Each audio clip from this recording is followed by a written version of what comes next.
Man in the Moon by L. Frank Baum. The man in the moon came tumbling down and inquired the way to Norwich. He went by the south and burned his mouth while eating cold peas porridge. What? You've never heard of the man in the moon? Then I must surely tell it, for it is very amusing and there is not a word of truth in it.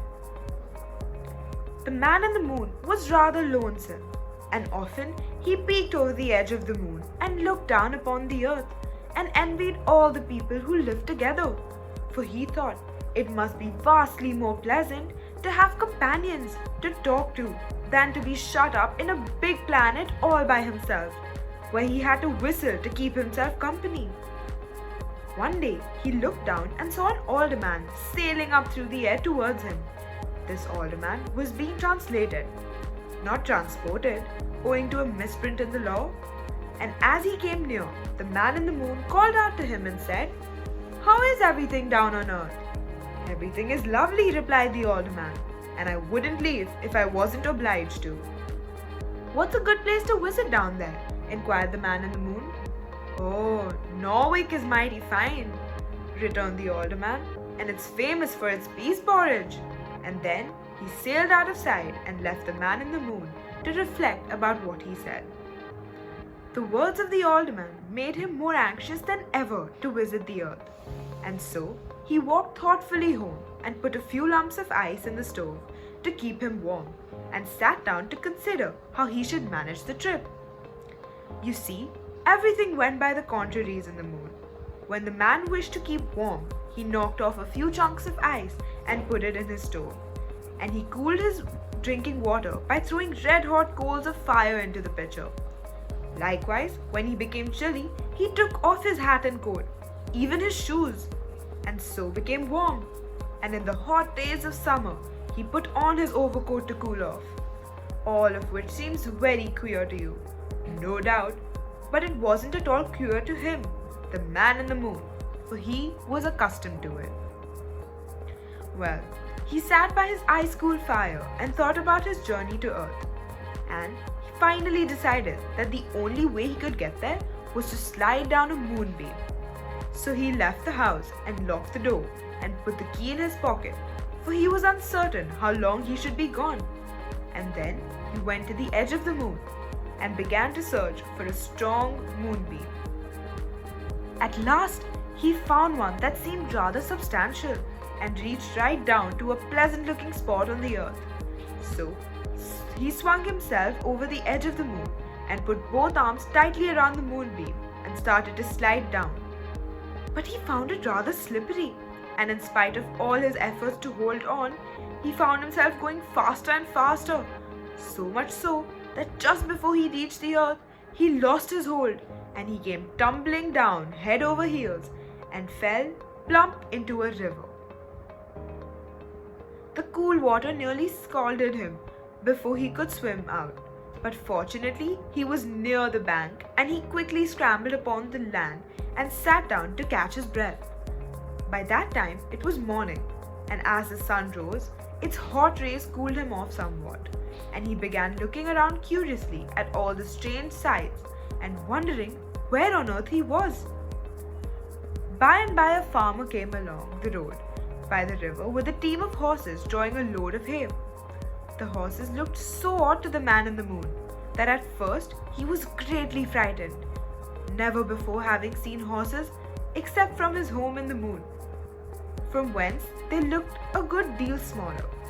But he plucked up the courage and said to the farmer, "Can you tell me the way to Norwich, sir?" "Norwich?" repeated the farmer amusingly. "I don't know where it would be, sir, but it's somewhere away to the south." "Thank you," said the man in the moon. But stop! I must not call him man in the moon any longer, for of course he was now out of the moon. So I'll simply call him the man, and you'll know by that I mean the man in the moon. Well, the man, but I nearly forgot what I just said. The man turned to the south and began walking brisk along the road, for he had made up his mind to do as the alderman had advised and travel to Norwich and eat some of the famous peas porridge that was made there. And finally, after a long and tiresome journey, he reached the town and stopped at one of the first houses he came to, for by this time he was hungry indeed.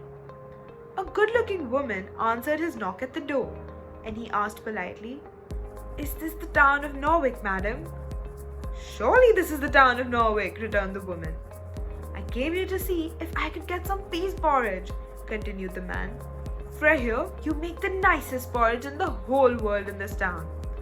"That we do, sir," answered the woman, "and if you'll step inside, I'll give you a bowl, for I have plenty in the house that is newly made." So he thanked her and he entered the house, and she asked, "Will you have it hot or cold, sir?" "Oh, cold by all means," replied the man, "for I detest anything hot to eat." She soon brought him a bowl of cold peas porridge, and the man was so hungry that he took a big spoonful at once. But no sooner had he put his mouth in that he uttered a great yell and began dancing frantically about the room, for of course the porridge was cold to earth, for it was hot to him, and the big spoonful of cold peas porridge had burned his mouth to a blister. "What's the matter?" asked the woman. "Matter?" screamed the man.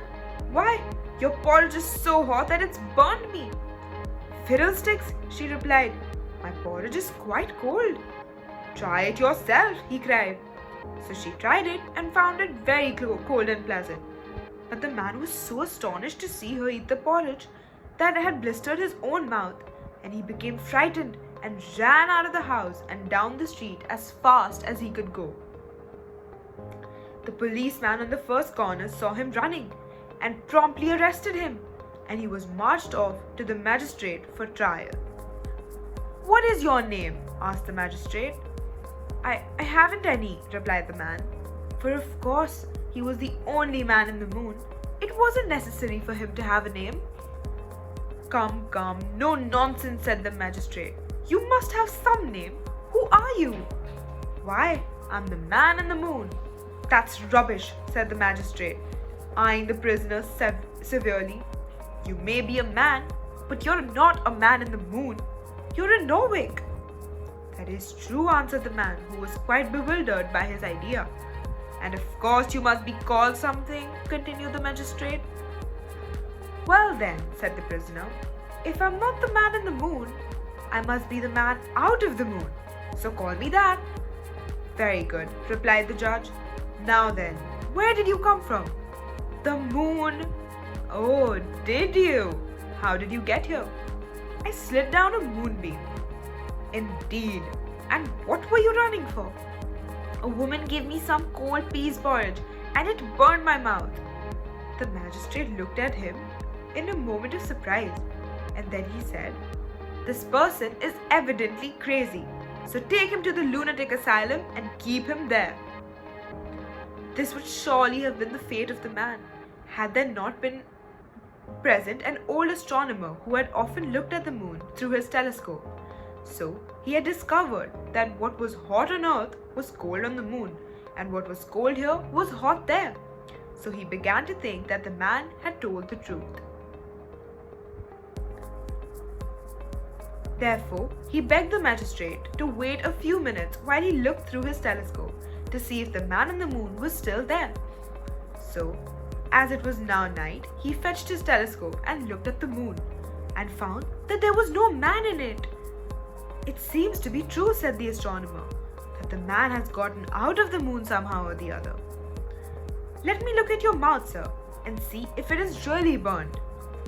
Then the man opened his mouth, and everyone saw plainly that it was burned to a blister.